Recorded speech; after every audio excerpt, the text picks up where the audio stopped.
24 throat and 24 backbore.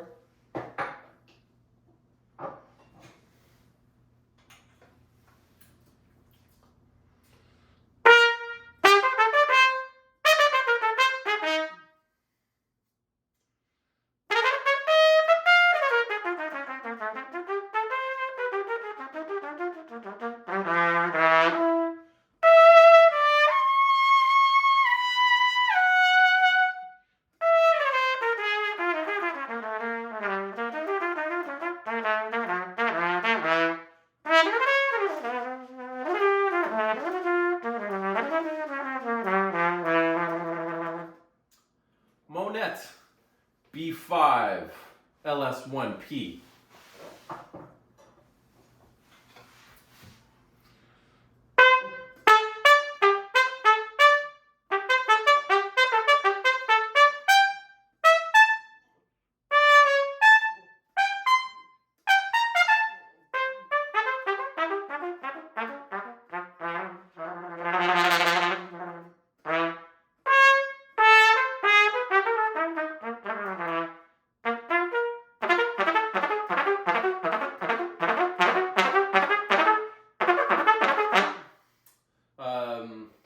Custom brass acrylic 3S.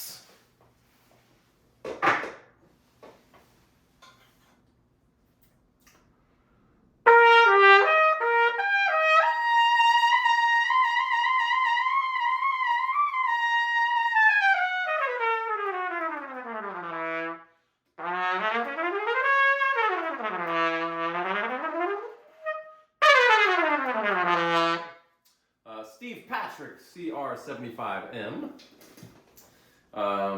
Yeah, and this is a Besson Brevete. This is from the 40's. This is in, I think, the 95,000 serial range. It's got some really cool silver plated trim mixed in with, you know, the brass there.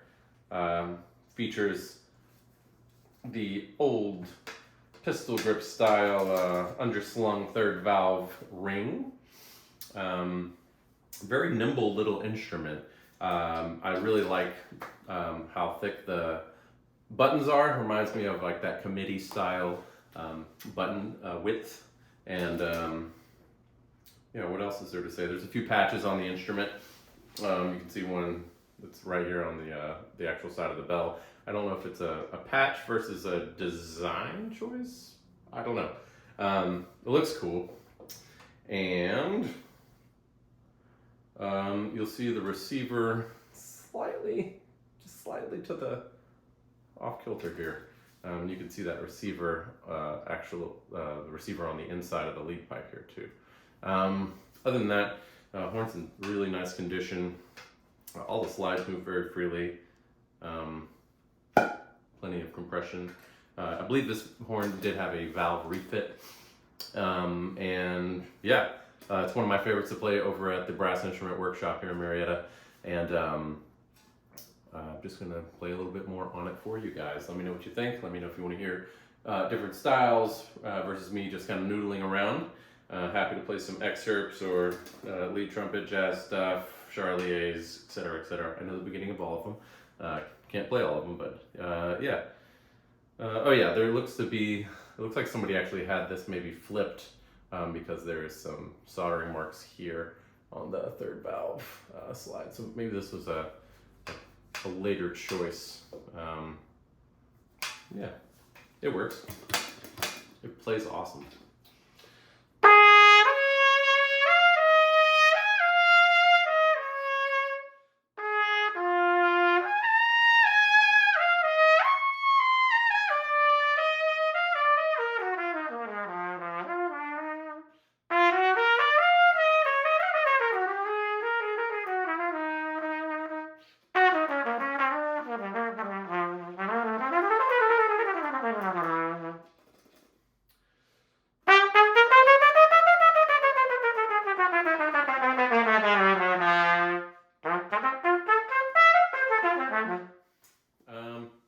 To another mouthpiece.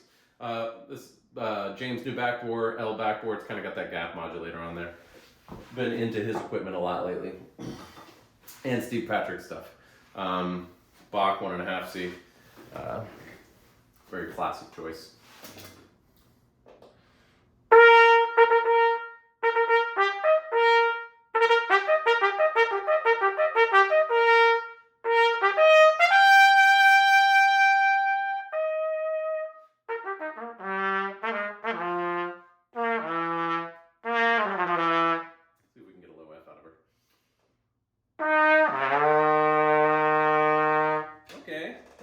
So even though we don't have our first slide saddle on this thing, still got a decently in tune low F.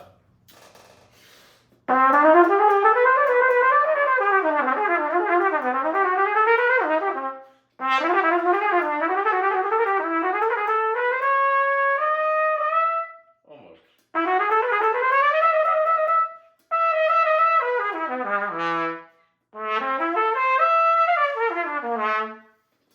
The Charlie Etudes are really dope. They've got all sorts of really cool impressionistic style harmonies in them if you take them apart and write chord symbols on them. So.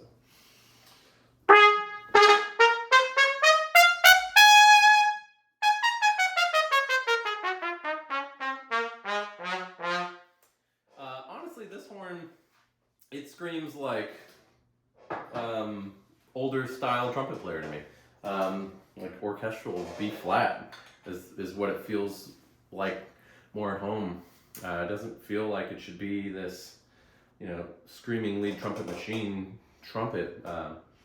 It's just like super nimble, and the core is really nice, and the targets feel like they're very large. It's a good old instrument.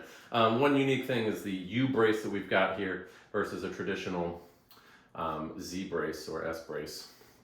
And it's in a unique spot. I've seen U braces that have the U closer to the valve section versus further up towards the tuning slide. But yeah, it's in really great balance. So.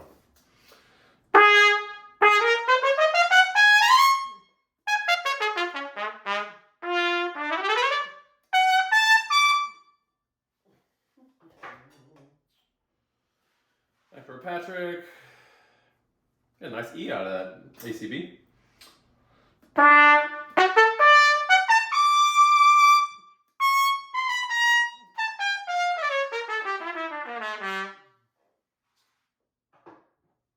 And back to our Monette. Little disclaimer, I don't usually play Monette or Lotus mouthpieces very often, so I'm not super comfy with the resistance change, but so that's why I might not sound as at home.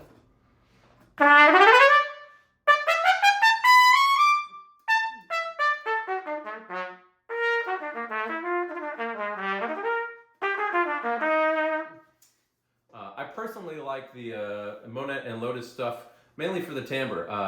I feel like it's easier for me to get the smokier timbre if I'm playing tunes on that kind of equipment versus, I can get that timbre on any piece of equipment, but sometimes that larger throat just kind of lends itself to that airiness and that forward setup for that kind of smokier sound for me. So.